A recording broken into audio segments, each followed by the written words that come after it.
to blank UR. That's it. Welcome to this Small Cell Forum webinar on the topic of FAPI. I'm Simon Fletcher, Chief Strategy Officer of the Forum, and we've got a expert cast with us today to talk through the latest release of FAPI, which is now on version 10 and has been going for a number of years and goes from strength to strength in terms of the features. I won't do the introductions now on the presenters. I can introduce themselves as they present their slides in the deck. Next slide, please. So just a quick summary of FAPI, 5G FAPI. FAPI itself has been going as a concept for quite a number of years, well before 5G in the 4G era, but we're talking here about 5G FAPI and the ecosystem and use cases that are associated with that. So really, a lot of the expertise within the forum is in the hardware and software around the MAC and PHY and the product and component development ecosystem that focus on the small cell product lines. And that's where the FAPI specification operates.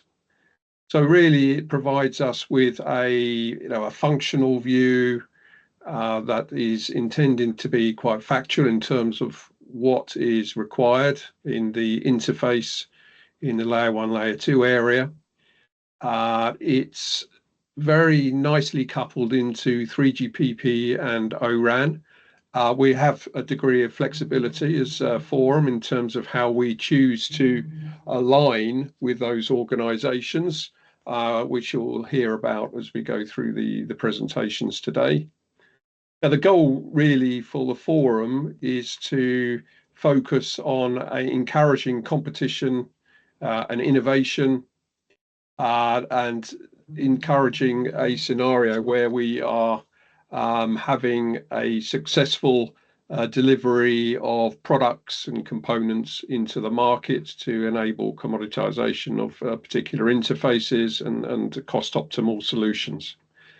There have been a number of contributors to the specifications over the years. A few of the companies listed here that are notable in terms of this particular release and a few preceding ones. Yeah, it's been very much an effort of a number of companies over many years to persist and maintain the FAPI specification. And with that, I'd like to hand over to the rapporteur, or leader of the FAPI group at the moment, Andre from Qualcomm, who will take us into the details of release 10.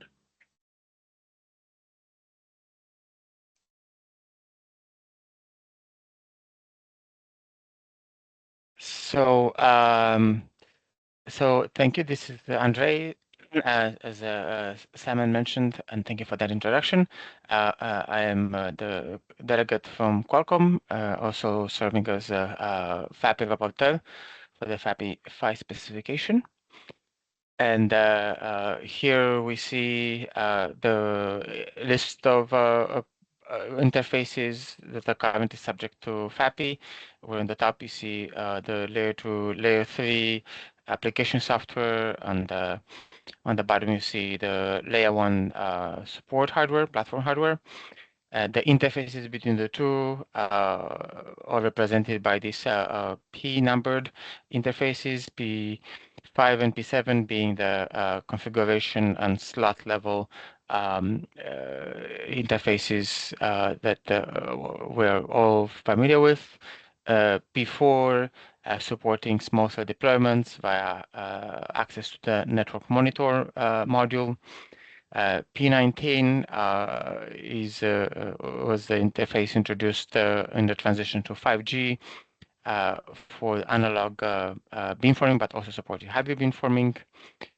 And more recently, in order to support integration with the ORAN fronthaul split 7.2x, the P9 interface permits configuration and capability inquiry with respect to the ORAN interface that terminates in the layer 1 platform hardware. This slide shows the evolution of the FAPI specification. So we started with the FAPI small cell specification in 2020, about 5 years ago, and we've had roughly 2 releases per year. And originally we covered release 15, and then in 2021 we switched off to focus also on the macro and the massive MIMO use cases. So we added those use cases as well as a dynamic shared spectrum to the specification and tightened up the specification. We also started covering release 16. That release 16 coverage has continued throughout many years. So in 2022, we added a couple of more release 15 features. We also integrated better with ORAN fronthaul. Background compatibility as a release as a key aspect was introduced in 2023, and it's validated back to FAPI P6. That's when we also introduced the P9 specification for the purposes of interfacing with ORAN. In 2024, we continued the release 16 March. Introduced also concepts of virtual RAN and centralized RAN. And this year we started addressing release 17 with red cap and coverage extension. We also continued addressing ORAN, and the key part of maintaining reliable interfaces. Maintenance occupies a significant portion of the FAPI work item tasks, and that has been going all throughout, ensuring that the specifications are of good quality. This is a architecture diagram that we are probably familiar with. The FAPI specification 222 is key to all of this, running from distributed small cells in the integrated box. In split 2, the 3GPP DU also accommodates the FAPI interface between the OEM software and the platform hardware. In split 7.2, the FAPI interface serves inside the DU as an interface between a platform software and a layer 1 ASIC, or could also be a layer 1 accelerator. And for our native split 6, FAPI is present between the DU and RU components and transported over the NFAPI. And the various support specifications are listed on the right. They are key to ensuring that these architectures are complete from a point of view of interfacing specification, and the standards are available to be followed to simplify the implementation. So with this, I hand over to Vikas from Geo, who will cover industry alignment. Thank you, Simon and Andre. This is Vikas from Reliance Geo. I'm working as a VP with Reliance Geo, and also supporting the small cell forum in reviewing and also providing the input to various papers that was published from a small cell forum, and also the specification for the FAPI and the NFAPI. I also do contribute to ORAN Alliance. So happy to see both of the organizations working together. Next slide, please. As Andre mentioned, that in a small cell forum, we don't work in the isolation.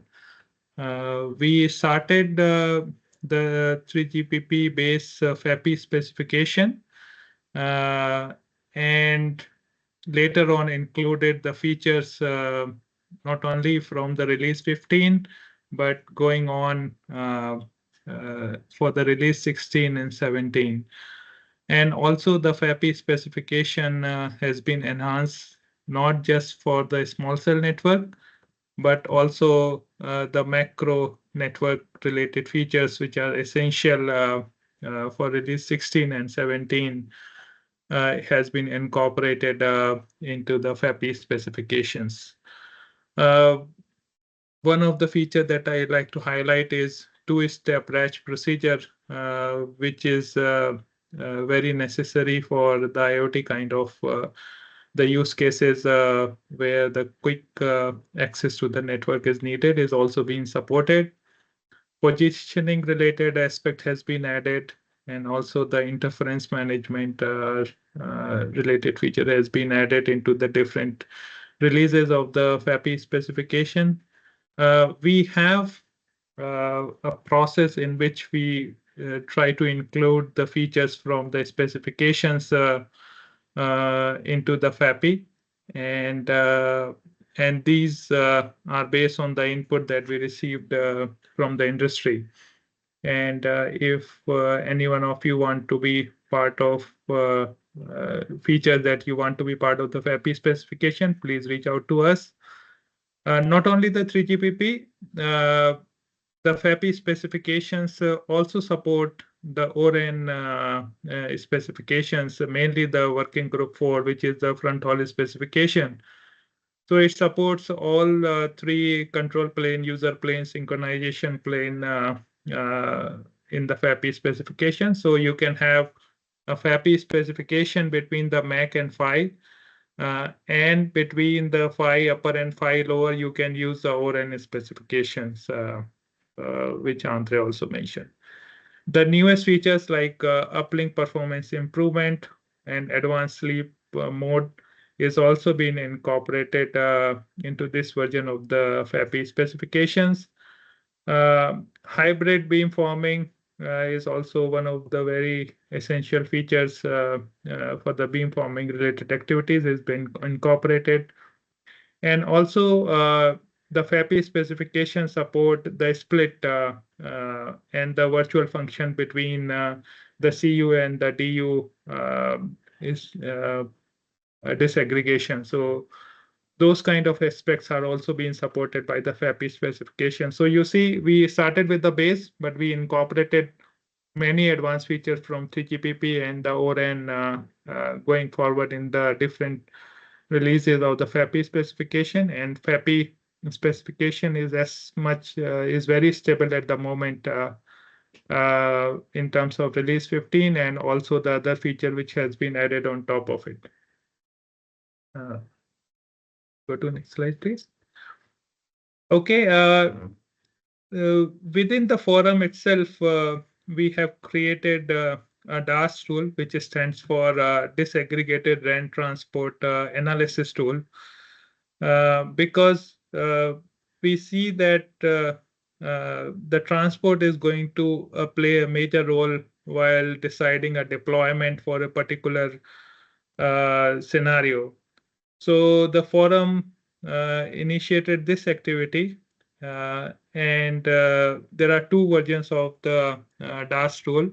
One which is freely available, the link is provided here, along with the paper that how to use the tool. Although it's very simple way how to use the tool, but we provided a paper and along with some of the use cases. So, but what the DAS tool do is that it gives you the transport requirement if you choose one split versus another split in a particular deployment.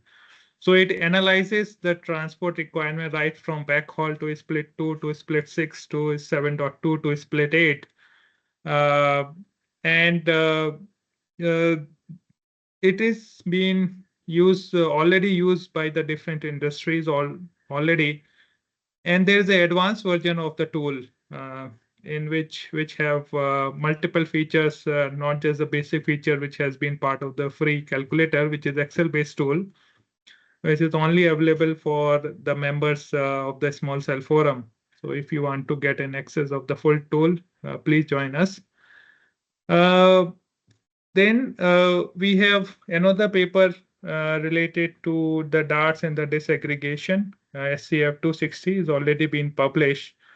It shows that which are the major kind of the split which going to be prominent has been published a couple of years back, but it is relevant in today's scenarios as well, where we see the deployment based on the disaggregation at this point of time.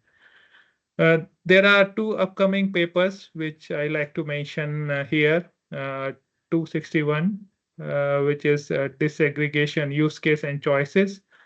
So it has the details about the various transport mechanism available, their advantage, disadvantage, limitations, where they will be used and things like that. And along with the two of the use cases, practical use cases, where the DAS tool can play a major role in deciding which split need to be chosen.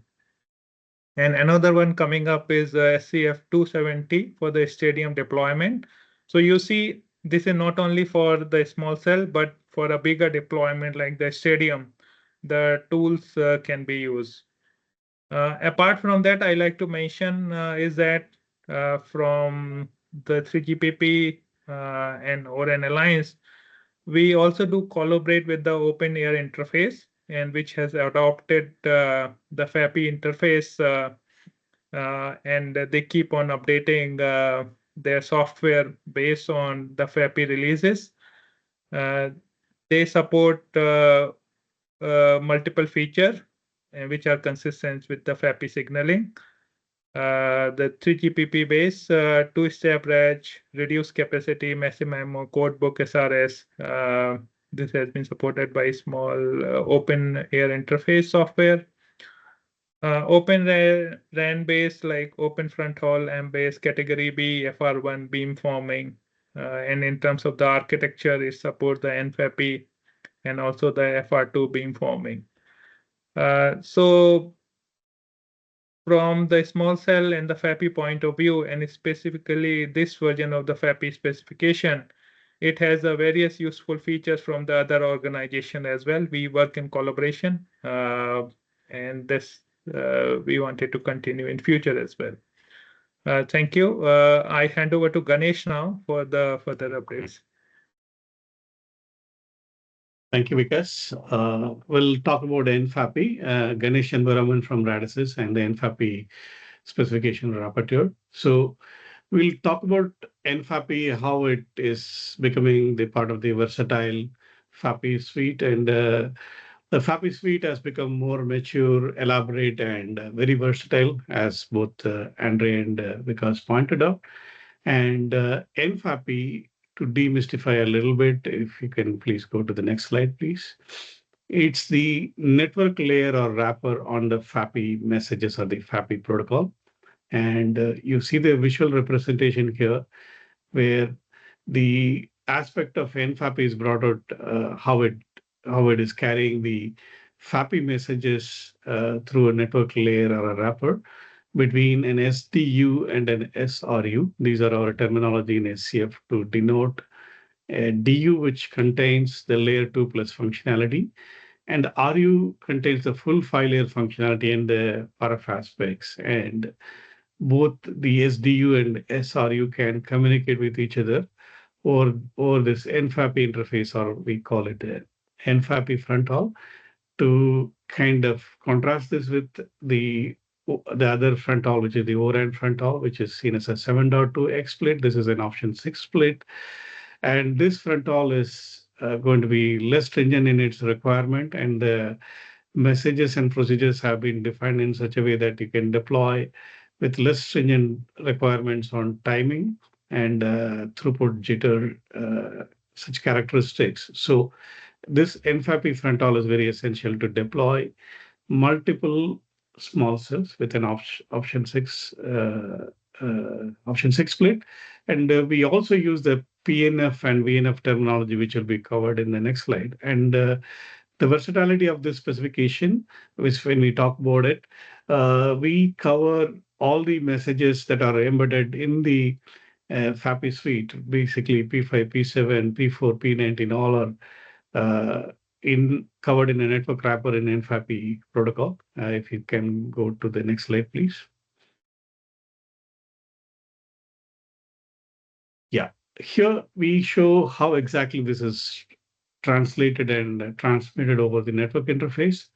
So the control messages are the signaling messages, typically the P5 kind of procedures, also the P19 analog control interface control messages as well, and the P4 NNM kind of messages. And we have one more slide coming up explaining this again.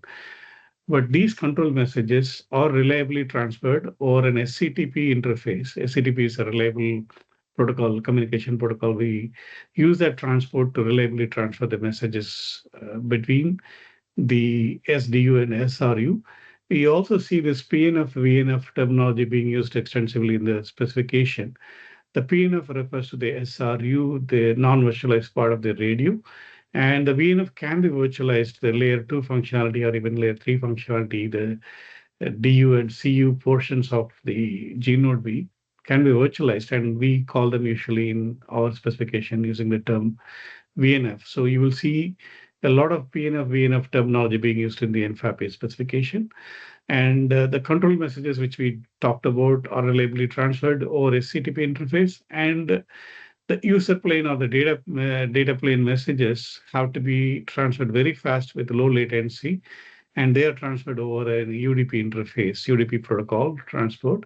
And here we take care of multiple things, slot level data transmission, and all the synchronization required between the nodes is covered extensively through a detailed synchronization procedure, and all the delay management based on the characteristics of the NFAPI protocol. They are all already set at the initial time of configuration, and the nodes can talk to each other, transfer data.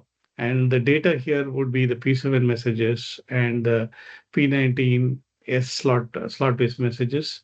And with this set of clear demarcation and the appropriate headers defined for this, we are able to really encapsulate and keep pace with all the underlying changes of FAPI protocol. As the FAPI protocol evolves for multiple features across 3GPP releases and other capabilities to extend for different types of deployment, NFAPI is able to wrap around those messages, and that's the consistency or alignment that we maintain between the FAPI and NFAPI specifications. If you can go to the next slide, please. So we talked about the config messages and the slot level messages, the diagram showing the different interfaces of the named P interfaces, which Andre mentioned. The control sound like interface, network monitoring interface, P4, P5 messages, cell config, P7 data messages, and the O&M interface, which is special P9, and the P19 analog beamforming control messages, all are nicely wrapped in NFAPI. And that's the summary of how NFAPI supports this. And as an evolution or roadmap of this specification, we have been making updates to keep pace with FAPI. And as FAPI evolves, we'll add more messages and make new releases of NFAPI. And if there are specific features that need any significant update for the NFAPI protocol, we will do that too. For example, the NTN feature, if it adds any significant capability that requires NFAPI protocol to be upgraded or updated, we will do that. And another study item, which is mostly from a deployment considerations, where we add some recommendations in the specification, is on the non-ideal front haul to be used for NFAPI. And in that case, we are drawing lessons and feedback from those who are deploying the NFAPI interface, option 6 split. If there are specific characteristics that needs to be addressed as recommended settings and configuration from the deployment of different types of transport, we incorporate that in the recommended appendix section, and that's going to be helpful for you to deploy the NFAPI interface. So that concludes the last slide I have, and over to Martin now for the next update. Thank you. Thanks, Ganesh. So I'm Martin Laseko. I work for RAN Semi, based in the UK. So I'm going to talk about small cell support in FAPI, a number of activities that we participate in. So next slide, please. So first I'll talk about a couple of companion specifications to the main specification, which is the SCF 222. So we have, firstly, we've heard mentioned P19. P19 is the front-end configuration specification. It handles aspects of the physical radio, such as setting power, frequency. It also includes analog beamforming control, which might be appropriate in, for example, millimeter wave FR2 type products.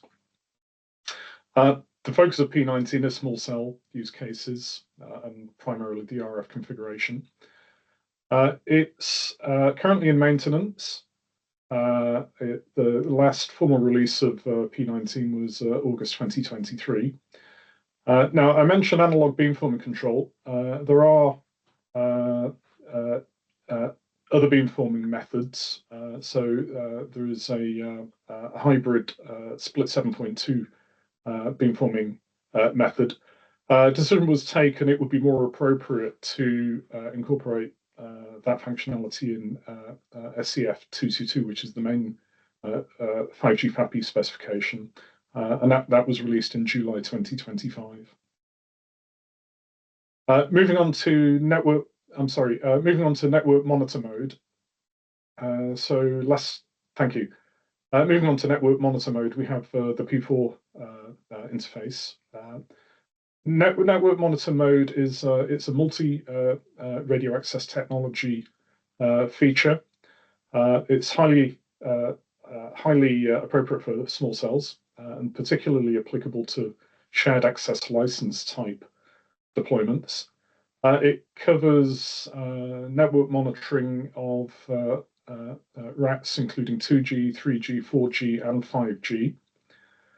It's a stable document. It's feature complete and is currently in maintenance. The last formal release of this document with a few minor fixes was made in February 2025. So next slide, please. Other activities in Small Cell Forum which are associated with the FAPI specifications are listed on the slide we see in front of us. So we have a number of small cell study papers.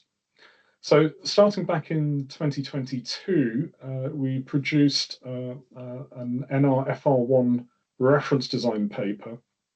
The objective of this paper was to provide an overview of the components and interfaces that may typically be seen in a 5G small cell radio.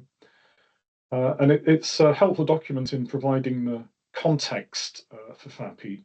So over on the right-hand side, we can see a diagram showing a typical small cell. Shown in this diagram, we've got what may be a collapsed G node B, in that we've got layer 2 and layer 1 functionality co-located. And then annotated on the diagram, we've got the applicability of the various FAPI interfaces, P5, P7, P4, and P19. In 2024, a new activity was started, SCF 253, which extended the FR1 reference design to considerations around millimeter wave FR2. So if we look at the diagram on the right-hand side, we can see that the RF front end has grown to incorporate beamforming.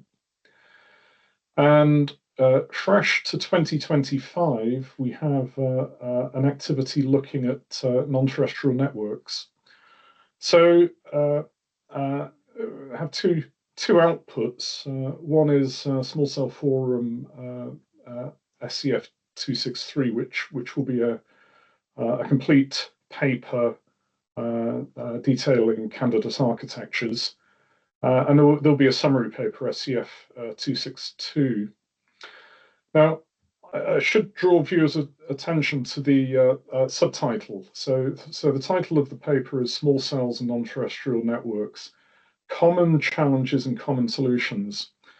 And the reason for that subtitle is we see, or we believe there is a lot of commonality between small cells and non-terrestrial network solutions. And the commonality comes in the form of things like size, weight, power consumption, component choice, and architectures. So we think NTN is a good fit to be studied within Small Cell Forum. So this activity recently started. It's being led by Vicky Messer. It's in development now. We're aiming to have a publication later this year. The focus is on GNOB regenerative architectures. And out of this study, there will be allied work in FAPI. So expectation is that the NTN team will collaborate with the FAPI team in identifying both 3GPP and non-3GPP functionality that needs to be added to FAPI release 11 in order to support NTN applications. So with that, I'll hand over to Andre, who's going to talk about uplink performance improvement. Hi, thank you. So I'll be presenting this this section normally from Anshuman Bozi from Marvell. The voice is, however, Andre. Anshuman could not be present for this particular recording, but this is a presentation of a particular feature that was recently introduced in split 7.2x in ORAN. Workgroup 4 and was also adopted by FAPI. What we see here is the impact of this feature in FAPI from an architecture perspective. Principally, as a short description, the feature aims to relieve front haul load and also improve channel estimation by moving the channel estimation to ORU, and this goal, the goal of this feature is essentially to allow channel estimation to be performed based on the PDSCH DMRS PUSCH DMRS pilots. By effectively doing that estimation, the resulting equalizer is able to avoid the channel staleness and is also able to account for intercell interference.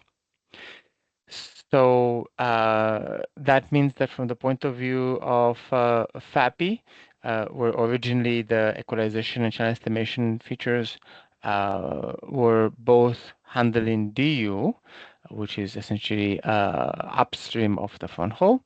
Now the channel estimation, and depending on the ULPI feature, maybe also the equalization, are handled in the RU. So you can see on the bottom the cases for the ULPI where there are two of them with the ULPI, what's called the Class A, DMRS PFA. Channel estimation happens in the RU and equalization in the DU, and with Class DMRS, sorry, the other way around.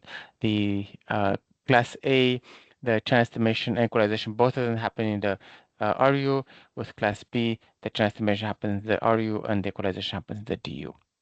So both of these mechanisms for uplink performance improvement are architecturally supported in FAPI, where appropriate capability supports and P7 fields. So starting FAPI v7, FAPI v10, ULPI is therefore also supported part of the FAPI features. So now I'll switch off to the next topic, which is ASIC support. So now I'm back presenting Qualcomm slides. So so this is Andre, now as a Qualcomm delegate. So the main idea for FAPI as an ASIC interface is that an ASIC is designed to handle features that are specific to wireless communications, and such an ASIC is not a general processing engine. And since it's not a general processing engine, it has to be presented with data structures that account for the particular capability and accelerations that are enabled in the FAPI in the layer 1 ASICs. So as an example, I list here 4 features. One of them is rate matching. That's a downlink feature where a PD-SCH transmission may overlap or be rate match around other signals such as SSB, broadcast, and CSIRS pilots, and other types of structures. So the FAPI specification lists the structures and links them together, so layer 1 doesn't have to use general processing, to do that linkage. Next is that native support for word alignment and padding is now baked into FAPI. So there is no need for FAPI to worry about the misalignment between parameters and word boundaries. So the padding and word alignment features enable that as an optimization. Another feature that is ASIC friendly is the way the data is and the structures are presented and ordered. So we already talked about rate match earlier. Another aspect is how MU-MIMO structures are presented rather than for instance, for downlink, the PD-SCH data structures, or probably the PUSCH PDUs being presented individually. They are presented also linked together in allocations where all users share the same rectangular regions. Those are MU-MIMO groups. And by having these data presented together, the ASIC implementations is able to focus on the key aspect of wireless processing. And last, a feature that is introduced in FAPI v10, we take advantage of the fact that various CCH formats are intended by 3GPP to be code multiplexed on a per format basis and on a fully overlapped basis.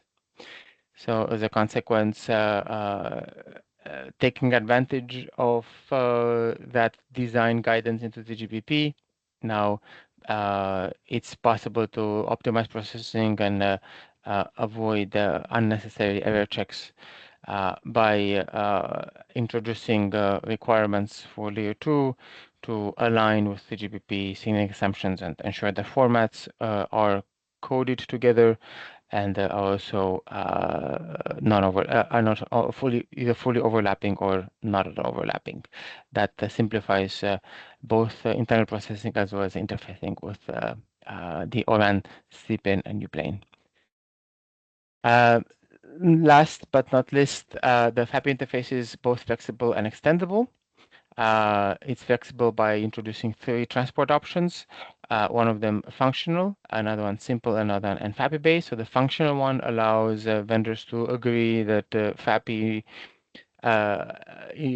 presents the interface as a bunch of parameters, but vendors are free to determine in which way those parameters are presented the interface. So if the functional transport is implemented, then it becomes a vendor decision. The simple approach is presents the parameters in the order in which they're listed, without strict requirements for padding and alignment and transport.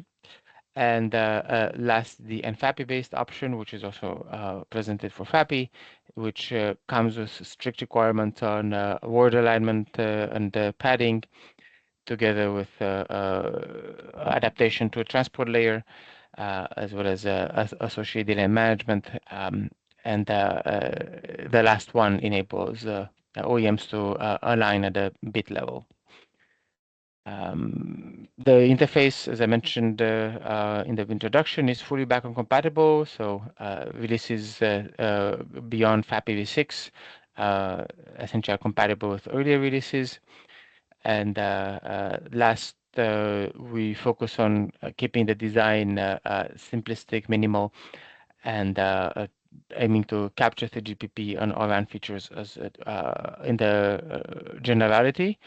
And this way, by introducing a few features, we capture as many features downstream of 3GPP and ORAN as possible.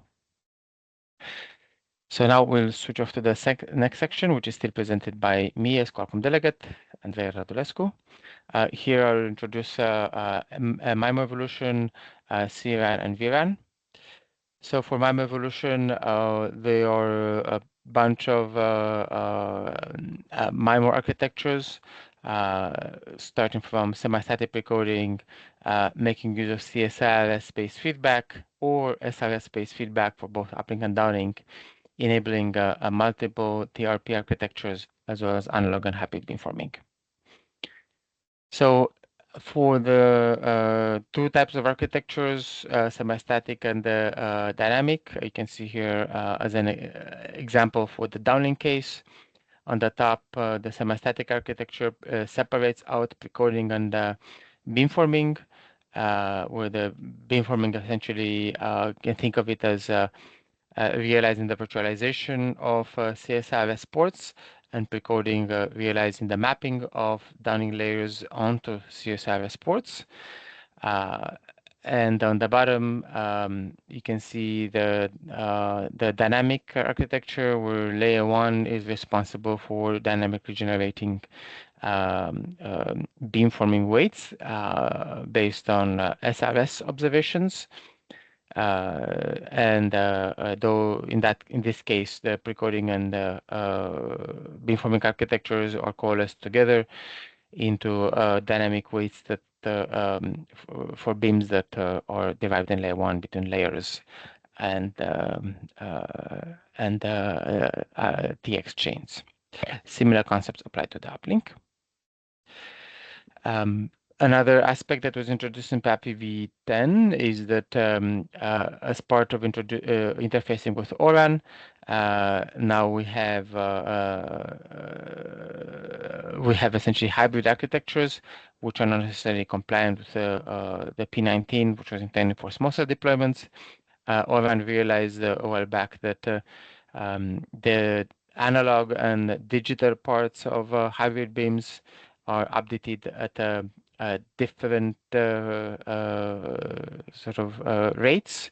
So analog beamforming might be let's say, slower than digital beamforming, which might operate at the symbol or even at the frequency level. So by separating out the two messages, the types of beamforming, ORAN achieves savings in terms of both signaling as well as complexity.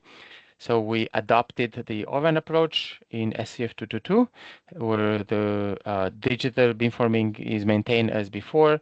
The analog beamforming portion of hybrid architectures, hybrid antenna architectures, or is treated as a separate type of signaling via time domain beam groups, where time domain beams are essentially what we call analog beams, and frequency domain beams are what we call digital beams. So now this type of signaling is supported in SCF 222 exclusively without relying on P19.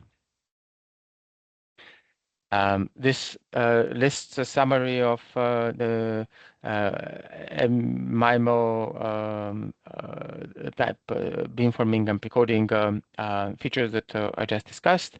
Also at the bottom, I add the MTRP case.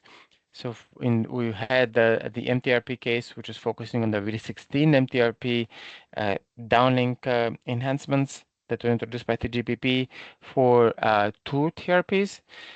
In FAPI v10, we generalized that to cover more than 2 TRPs and could also cover the uplink and downlink. Although, because of the release 16 features, if one uses the release 16 approach for downlink beamforming, the release 16 features use 2 TRPs at a time, but there could be 2 different TRPs for each UE or slot. So last, again, not least, VRAN and CRAN are features that have been popular for a while in open RAN, no dashing between specific sort of discussions. They were also supported part of the ORAN architectures, and now they're also supported in FAPI.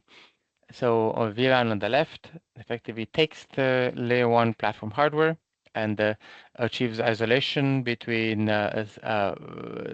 carrier groups. Essentially, they're called PHY groups. So then application software instances represented here by videos can interact with these carrier groups independently of other containerized applications, and they can pool resources within and among the carriers in the cell group, but they're isolated from all the operations that other video instances in other containers would use for other cell groups or carrier groups. CRAN essentially allows takes advantage of the layer 1 hardware by allowing a pooling of frequency resources within 5 groups as well as across groups, depending on the capability of the hardware. So you can see here that prior to this baseband pooling feature, allocations in the carriers were accumulating in separate buckets. For instance, PDSCH or PDCCH, they're all subject to the individual carrier limits. With this baseband pooling capability, now the buckets are shared between carrier groups or maybe even across all the cells within an SoC. So this way, the hardware capabilities are fully utilized. So with this, I hand off to Simon. Lovely. Thank you very much, Andrei. It's a comprehensive summary for everyone there, which is, I hope, very useful to the viewers of this webinar. Right, so let's just talk briefly about where we're going with FAPI. It continues to be a focus for the collaborations between the members of the forum. There's I hope now you've got the general gist, but we will certainly talk about it a little bit more perhaps. 3GPP to ORAN alignment on features is important to us to make sure that we've got those covered, and that's a lot of the work that we do is to make sure that we're choosing where appropriate the different features. So you can see there listed your 3GPP and ORAN features that are coming through over the next beyond release 10 discussion area. Interesting to see red cap there perhaps for some people, NTN and some beamforming continues to be a feature set that we're quite keen on ensuring is supported. ORAN, Open RAN stakeholders is important for us as a forum, that we are looking at a diversified supply chain for those who are deploying and using small cells. So it's important that we keep focus on that for the FAPI activities. It's really member-driven feature set. So to get the driving seat in terms of steering feature sets, you need to be within the forum. However, we are more than happy to receive input from non-members, so we'll take those views into account. And you can see the contact details to get in touch with the forum if you have any explicit requirements that you'd like to be considered by FAPI. We've already mentioned the papers and specifications that are relevant to the deliberations around the utilisation of FAPI and front haul in general. I bring your attention in particular here to the SCF 270 because that, although that is a higher level system deployment level discussion document, it utilises the DARTS tool to illustrate the bandwidth requirements, and as you've heard already on this session, the DARTS tool is compliant with FAPI. So we have quite a comprehensive coverage there. Okay, all right, thank you for that. I think we're on our final closing comments. I'd like just to do a couple of rounds of discussion, just really to emphasize the ORAN and SCF collaboration. Vikas, really interested in your summary view on how we manage that collaboration between the ORAN technical work and the SCF technical work. Your thoughts on how that works and the process? Yeah, thanks, Simon. I represent both ORAN Alliance and the Small Cell Forum. We already have a MOU signed between the Small Cell Forum and the ORAN organization. And in last Small Cell World Summit, there was a special session where from the London, and then ORAN Alliance was having face-to-face meeting in Korea. So we had a joint session together. So I think both of the organizations are clear on what they need to work upon. And we regularly meet both of the organizations to align ourselves.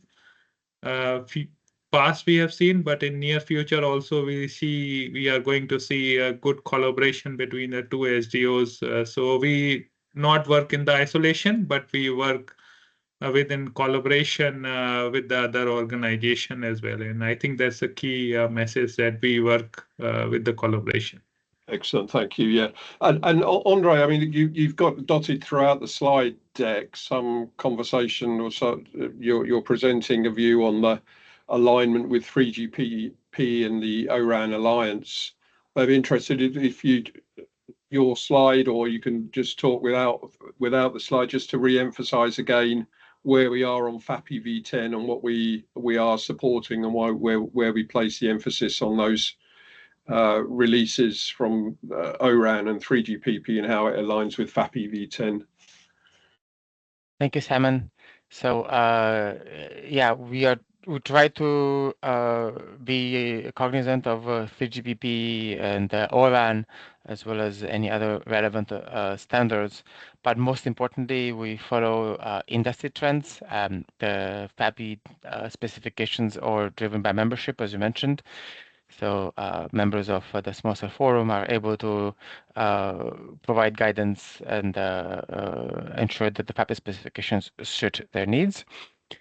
And as a consequence, we are now able to support ORAN up to the latest release. Happens to be version 18, nothing to do with release 18 in 3GPP, but it is the latest one. And as you saw, for instance, ULPI is supported. At the same time, in 3GPP, on the 3GPP side, we are up to release 17 in terms of capability. However, we're not covering all features. We're only covering those features that the members and the industry support. So from release 17, for instance, we cover RedCap and coverage extensions. The release 16 feature set is more comprehensive, although not complete. So for instance, no, the industry has not deemed it necessary to support sort of unlicensed access. So as a consequence, we're not focusing on that feature, but if industry ever finds it necessary, we will definitely adopt it. So as you can see, we we are at the cutting edge, but we're not at the bleeding edge. We leave that to other organizations to handle. Excellent, thank you. It's a good summary. I mean, actually, that leads quite nicely onto there was a number of slides presented today on the feature sets around MIMO and the capability that's been included into FAPI. I'm interested the new building blocks that have been put into the system. I mean, what's driving those additions, those features in the MIMO capability of FAPI? Yeah, thank you for that question. So indeed, the MIMO has been a topic that has been of industry interest as well as academic interest since early days, even in 3G. Now in 4G and especially 5G has taken a more concrete realization. We being a kind of an industry-based group, we mostly focus on industry realities and practicalities. So we take, as I mentioned earlier, inputs from 3GPP, ORAN, as well as industry. So we adopt the MIMO features that 3GPP enables, such as SRS-based beamforming as a source for MIMO decisions, or CSI RS as a source for MIMO decisions. From ORAN, we adopt features like QLPI as a way to improve onto MIMO performance. But that also leaves a gap in terms of coming with, for instance, with downlink decoders. So that is seen from both groups as an implementation choice. However, from an industry perspective and from a private perspective, that still requires support between application software and layer 1 hardware. So that's where the small cell forum fills the gap and pulls the membership for the latest and cutting edge MIMO features and adopts them. For instance, SVD-based downlink precoding and H-based precoding. ORAN is also expanding the feature set, so we expect this to continue in future releases. Okay, excellent, thank you. And Martin, just one last question for you. So you mentioned it. I'd like to just have a little bit of a thought process as you do chipset development as a company. I mean, interesting that the forum has and its members have decided that NTN, which some would remark perhaps is not very small cell in terms of the topology of the network as such, but it's interesting now to see the technologies that the SCF is using starting to go into other platforms. So your thoughts on the intersection between NTN and FAPI? Yes, that's right, Simon. Thank you. Yes, you would think that NTN is quite different to small cell, but actually, when you look at the challenges in NTN, the things like size, weight, power, etc., chipsets that were designed for small cells are an excellent choice in building systems and architecting those. Now, of course, when it takes many years to develop a chipset, and when we set off to develop a chipset, we very much had volume markets in mind, not necessarily aware of the requirements of NTN applications. But now that we have that capability in terms of the components, it's the time is right to get the expertise in from the NTN community and start fleshing out the specifications so that moving forwards we can support that functionality. Yeah, very interesting.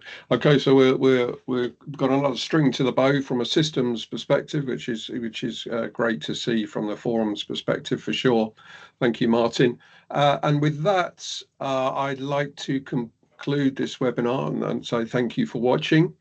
We will be running another webinar, no doubt, for version 11 of FAPI when it comes along. But before that, for sure, we will be having a market research webinar that we do each year, looking at the annual market research results that the forum generates each year and publishes.